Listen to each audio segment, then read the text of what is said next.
One British reggae anthem contains a secret political message that got it banned from the BBC. The hidden lyrics they tried to censor reveal a truth about the nation's past.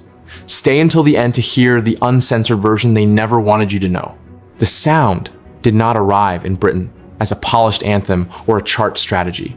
It arrived as tension, as memory, as something carried across oceans by people who had already learned how to survive displacement.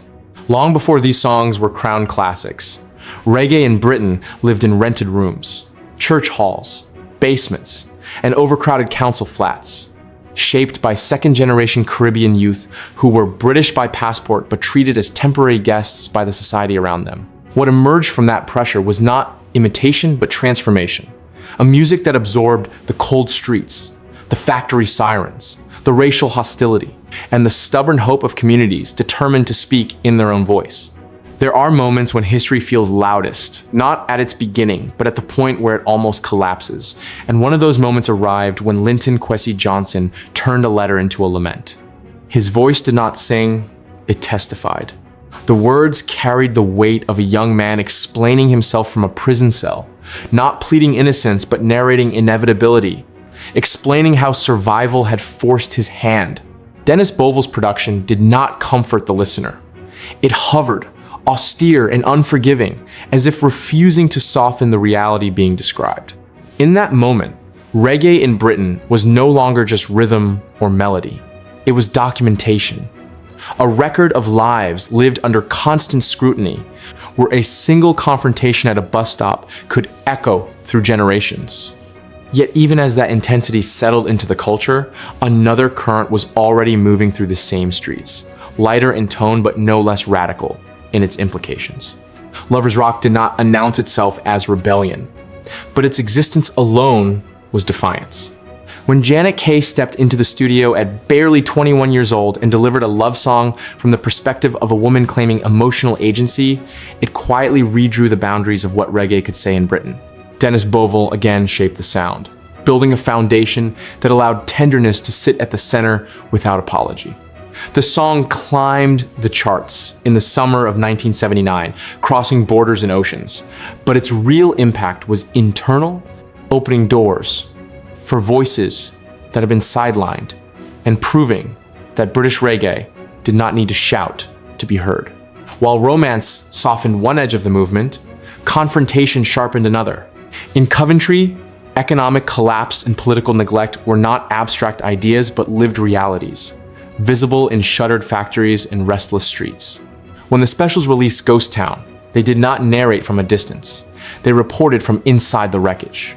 The horns cut through silence like warning sirens, the rhythm staggered with unease, and Neville Staples' restrained toasting felt less like performance and more like a witness statement. When the song reached #1 in 1981, it was not escapism climbing the charts, but discomfort, a mirror held up to a country that could no longer ignore what was happening in its neglected cities.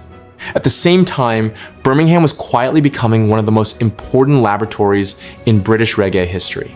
In a basement belonging to Earl Falconer's mother, a group of young men rehearsed obsessively, chasing a sound that felt expansive and inward-looking at once.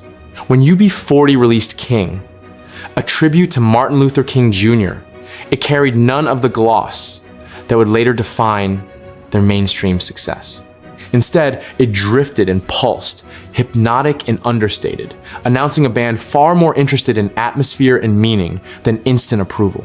The song's success was a surprise even to its creators, a sign that audiences were ready to engage with reggae, that asked questions rather than offering easy comfort. Not all anthems announced themselves through tension or politics.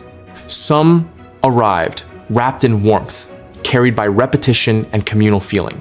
Black Slate's Amigo emerged at the dawn of the 1980s as a celebration of friendship and unity, its charm rooted in simplicity and sincerity. The song's reach extended far beyond Britain, finding resonance in places that had never seen the streets that inspired it.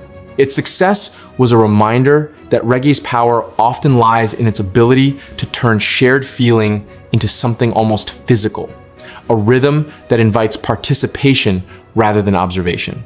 As the decade unfolded, British reggae began to navigate the complex terrain between authenticity and accessibility. Few embodied that balancing act more clearly than Maxi Priest. By the late 1980s, he had already established himself as a major figure, but it was his version of Wild World that crystallized his international appeal. Recorded with the precision of Jamaican legends Sly Dunbar and Robbie Shakespeare, and supported by the instrumental brilliance of Mafia and Fluxy, the song bridged generations and geographies. Its success was not accidental. It reflected a moment when British reggae artists could move fluidly between local identity and global reach without surrendering either. Yet for every song that crossed over smoothly, there were others that refused compromise altogether. Oswald's Warrior Charge, born from the soundtrack of Franco Rosso's film Babylon, stands as one of the most uncompromising dub statements ever recorded in Britain. Instrumental and relentless, it captured a band operating at full intensity, powered by a rhythm section that felt almost unstoppable. Dennis Bovell's guiding hand ensured that nothing was wasted, every echo and drop serving the larger atmosphere of resistance and urgency. The track did not seek chart success. It demanded immersion, inviting listeners to step into a soundscape shaped by struggle and solidarity. By the early 1990s, the musical landscape had shifted again. Jungle, raga, and electronic hybrids dominated clubs, threatening to push traditional reggae forms into the margins. It was in this climate that Betty McLean released, Dedicated to the One I Love, reworking a 1950s American song into something unmistakably British and unmistakably reggae. Its success signaled not a retreat but a resurgence, proof that lovers' rock could still command attention even as trends shifted around it. Critics recognized it as part of a second wave, a reminder that genres do not disappear so much as wait for the right moment to reassert themselves. Threaded through all these movements was a deeper question about identity, belonging, and legacy. Steel Pulse confronted that question head-on with Chant a Psalm, released after the band broke free from Island Records and poured everything they had into their music. By the time the song emerged, Steel Pulse were no longer outsiders searching for validation. They were seasoned architects of sound, operating with precision and conviction. David Hines' vocals carried authority rather than anger, while the rhythm section, driven by Ronald McQueen's bass and Steve Grizzly Nesbitt's drums, locked into a groove that felt inevitable. The song did not ask permission to exist. It declared itself unapologetically Rastafarian and resolutely British. What binds these recordings together is not style or era, but intention. Each one represents a moment when British reggae refused to be reduced to background music or cultural garnish. Whether addressing incarceration, economic collapse, love, faith, or identity, these songs functioned as statements, asserting presence in a society that often preferred silence. They were shaped by Jamaican roots but molded by British realities, carrying accents, anxieties, and ambitions that could only have emerged in that specific context. The unpredictability of British reggae's evolution mirrors the unpredictability of the lives that created it. Artists move between optimism and despair, between community celebration and stark political commentary, often within the same year or even the same album. In the end, what defines the greatest British reggae anthems is not consensus, but impact. They disrupted, they challenged, they healed, and they refused to disappear quietly. They stand as a collective memory, a sonic archive of lives lived in the margins, yet determined to occupy the center. Now, you have heard the songs that defined a generation. Tell me which anthem from this list carries the most weight for you today. Explain its power in the comments. Follow for more untold stories behind the music that shaped a nation.